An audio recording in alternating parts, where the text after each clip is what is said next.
Hey guys, so big question. What does ZBrush mean to me as an artist? So, a long time ago now, a good friend of mine, Aidan Coughlin, started hounding me to get onto this program called ZBrush.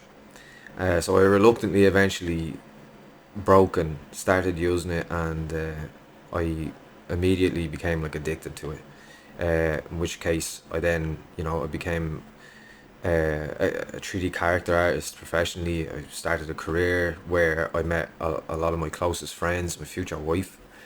Uh, you know, I then became involved in the community through streaming and got to know a lot of you guys. Taught a lot of you guys as much as I could.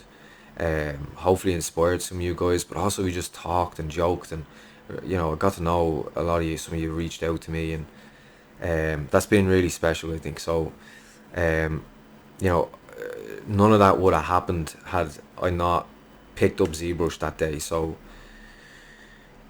I should say thanks to the people who made ZBrush what it is. I should say thanks to the community for making it so much more than just a piece of software. And then, can't forget Mr. Coughlin. I couldn't have done it without you. So that's what ZBrush means to me.